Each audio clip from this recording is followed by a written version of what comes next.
जय हिंद दोस्तों।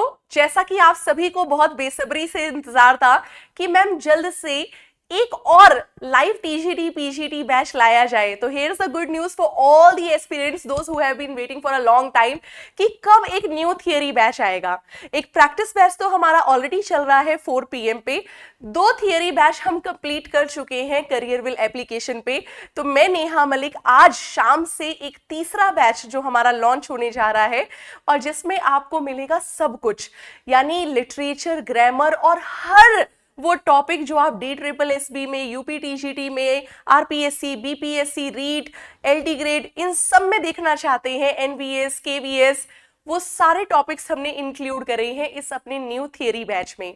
शाम को ये बैच की क्लासेस 7:30 बजे से शुरू हो जाएंगी।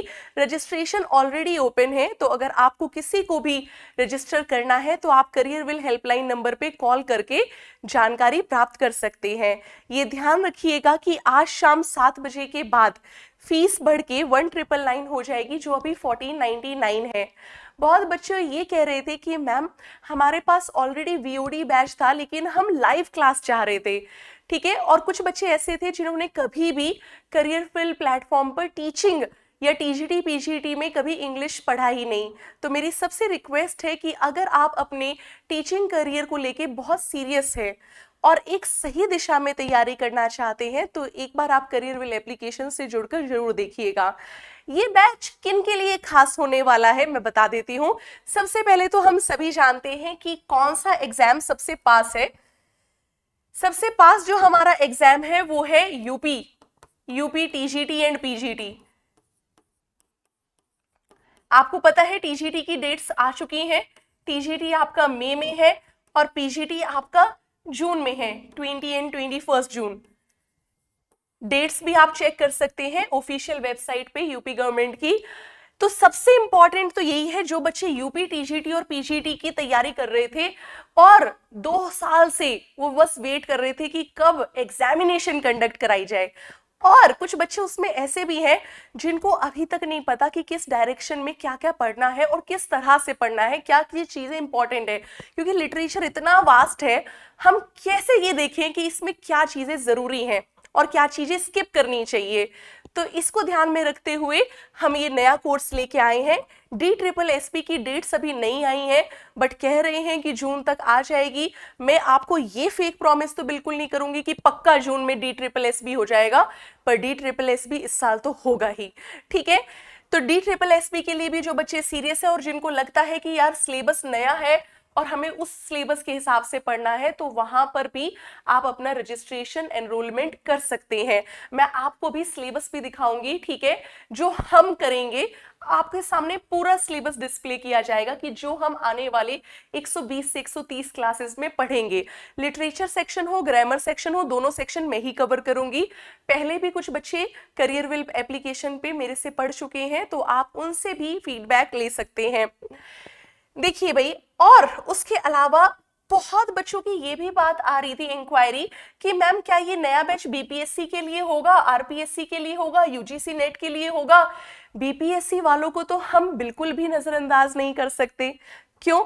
क्योंकि बीपीएससी एक ऐसा कमीशन चल रहा है जो लगातार टाइम से पेपर ले रहा है, ठीक है। और बीपीएससी में हाल फिलहाल में हमने बहुत सिलेक्शन भी दिए हैं।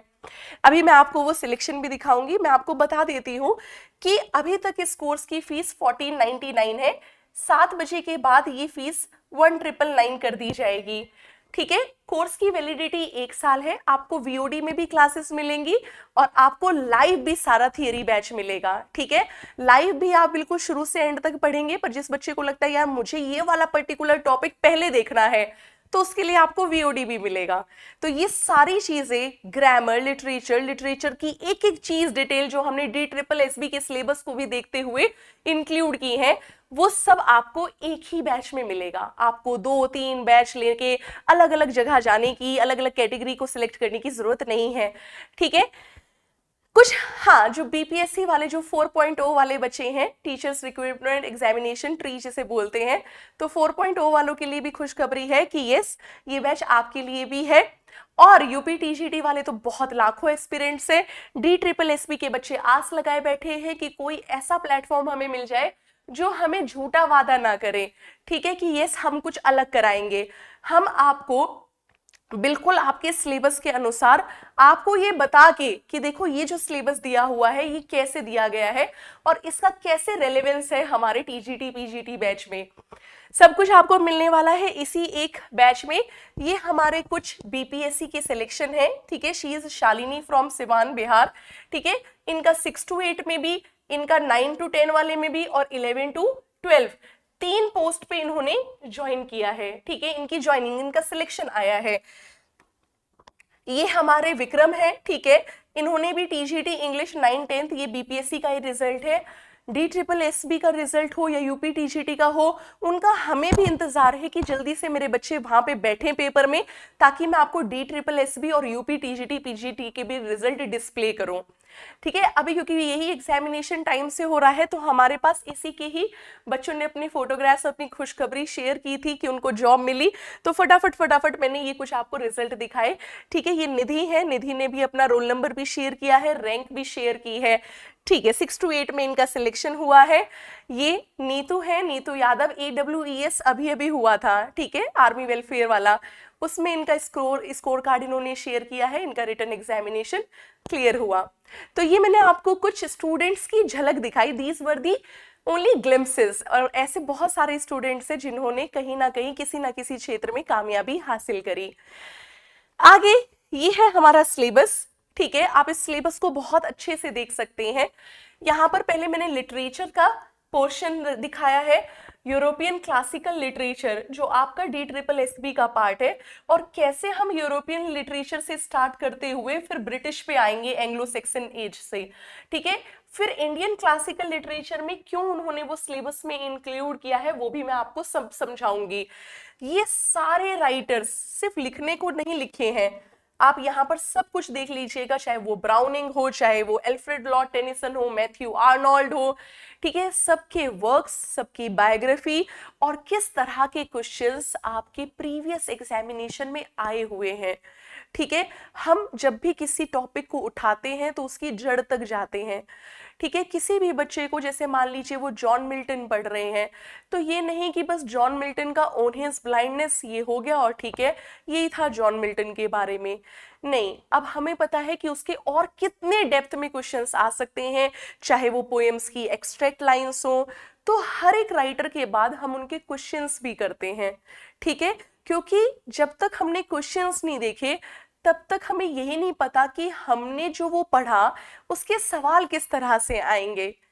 तो जब मैं बोलती हूँ कंप्लीट थियरी, तो उसमें उनकी बायोग्राफी, उनके वर्क्स और कैसे उनके क्वेश्चंस आए। तो इस साल 2025 में जितने भी टीचर एस्पायरेंट्स हैं, wish you all the best, और आप सही जगह सही दिशा में तैयारी करें, ठीक है। एक पॉजिटिव आउटलुक बना के रखिए कि यस पेपर तो होना ही है, DSSB हो, जिस तरह से यूपी वालों ने अपनी डेट्स डिक्लेयर करी, तो हम उम्मीद कर रहे हैं DSSB भी थोड़ा सबक लेके जल्दी से डेट्स रिलीज करेंगे, ठीक है। चाहे वो आपके पीजीटी मेल की हो, चाहे पीजीटी फीमेल हो, तो जल्द ही उनकी भी डेट्स आएंगी। तो पॉजिटिव आउटलुक आपको बनाए रखना है। बड़ा मुश्किल होता है जब हम कोई फॉर्म फिल कर चुके होते हैं और डेट्स नहीं आती, तो वो जो रिदम, वो जो सीरियसनेस होती है वो कहीं ना कहीं टूटने लगती है।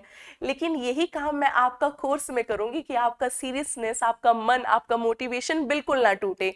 तो ये सारा हमने आपको डिस्प्ले कर दिया। एक एक राइटर है, क्रिस्टोफर मार्लोव जैसे राइटर्स लोग सोचते हैं अंडररेटेड है तो थोड़ा बहुत बता देते हैं, लेकिन क्रिस्टोफर मार्लोव पे कितने अच्छे अच्छे क्वेश्चंस आए हैं, ठीक है। बेन जॉनसन, फिलिप सिडनी पे कितने बेहतरीन सवाल पूछे गए हैं, वो सब मैं आपको इसी कोर्स में करवाऊंगी, ठीक है। फिर उसके बाद हमारा ग्रामर सेक्शन भी है। ऐसा नहीं होता है कि पहले लिटरेचर पूरा खत्म करेंगे फिर ग्रामर उठाएंगे, ऐसे तो बच्चा थोड़ा सा बीच में बोर्डम फील करने लगता है, तो वो मोनोटनी को ब्रेक करने के लिए बीच बीच में हम ग्रामर की क्लासेस लेते हैं, ठीक है। तो ऐसे साइमल्टेनियस चलता है, बिल्कुल ऐसा नहीं होता कि पहले इतने बच्चा तो ग्रामर पे वो पहुंच पाएगा तो उसका रिदम ही ब्रेक हो जाएगा, ठीक है, बोरी हो जाएगा। तो बीच बीच में जहां हमें लगता है कि नहीं अब हम इनको थोड़ा सा बोर्डम ब्रेक कर सकते हैं, ठीक है। तो यहाँ पर सारे इंडियन राइटर्स भी हैं। उसके बाद जो प्रैक्टिस क्वेश्चंस हैं, लास्ट में भी प्रैक्टिस क्वेश्चंस हैं, बीच बीच में भी है, ठीक है। और जो आपके फिगर्स ऑफ स्पीच है, लिटरेरी टर्म्स है, मीटर, फुट, लेबल, ये सब, ठीक है, ये सब इसी एक बैच में होना है, ठीक है। जो बैच की टोटल क्लासेस होंगी वो 120 से 130 के बीच में होंगी, 120 से 130 क्लासेस के बीच में हम कोर्स को तसल्ली से फिनिश करेंगे, ठीक है। तो ये जानकारी मुझे आपको देनी थी। आई होप आपको कोई कंफ्यूजन ना हो। फिर भी कोई कंफ्यूजन है तो आप करियर विल हेल्पलाइन नंबर पे कॉल करके पूछ सकते हैं, ठीक है। तो चलिए मिलते हैं शाम को क्लास में, तब तक अपना ध्यान रखिए, खुश रहिए, नमस्ते, जय हिंद।